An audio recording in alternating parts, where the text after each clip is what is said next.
पश्चिमी उत्तर प्रदेश का मेरठ जिला इन दिनों एक शर्मनाक घटना को लेकर सुर्खियों में बना हुआ है। भूनी टोल प्लाजा पर भारतीय सेना के जवान कपिल सिंह के साथ हुई मारपीट ने पूरे प्रदेश को झकझोर दिया है। यह घटना सिर्फ एक सैनिक पर हमला नहीं बल्कि उस सम्मान और भरोसे पर चोट है जो आम जनता अपने सुरक्षा बलों के लिए दिल में रखती है। रविवार की रात कपिल सिंह दिल्ली से घर लौट रहे थे। टोल प्लाजा पर गाड़ियों की लंबी लाइन थी। कपिल ने जल्दी निकलने के लिए अपना आईडी कार्ड दिखाया और विनती की कि उन्हें आगे जाने दिया जाए क्योंकि उन्हें फ्लाइट पकड़नी थी।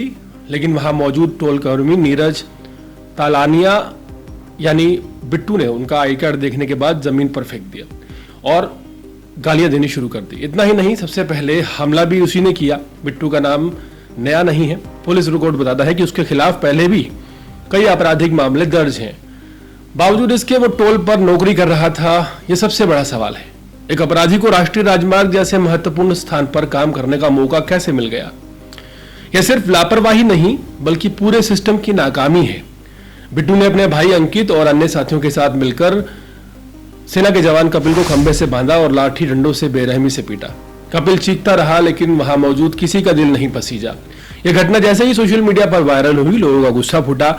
सोमवार को सैकड़ों ग्रामीण भूनी टोल प्लाजा पहुंच गए। उन्होंने बूथ तोड़ दिया, बूम बैरियर उखाड़कर फेंक दिए और जोरदार हंगामा किया। बीजेपी के पूर्व विधायक संगीत सोम भी वहां पहुंचे और धरना पर बैठ गए। प्रदर्शनकारियों की मांग साफ थी, गुंडों को तुरंत गिरफ्तार किया जाए और टोल कंपनी का ठेका रद्द हो। लोगों के दबाव और वीडियो सबूतों के बाद पुलिस हरकत में आई और अब तक 7 आरोपियों को हिरासत में लिया जा चुका है।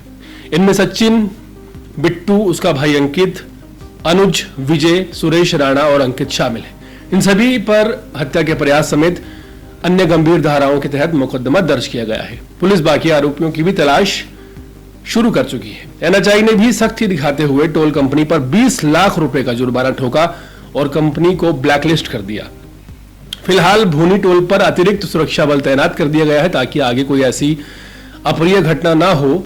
लेकिन असल सवाल ये खड़ा होता है कि अगर बिट्टू जैसे अपराधियों का पुराना रिकॉर्ड पुलिस फाइल में मौजूद था तो फिर उसे टोल पर नौकरी कैसे मिल गई? क्या टोल कंपनियां भर्ती से पहले अपने कर्मचारियों का बैकग्राउंड चेक नहीं करती?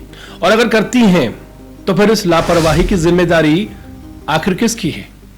यह मामला सिर्फ मेरठ का नहीं बल्कि पूरे देश के लिए चिंता का विषय है। टोल प्लाजा पर लाखों लोग रोज गुजरते हैं।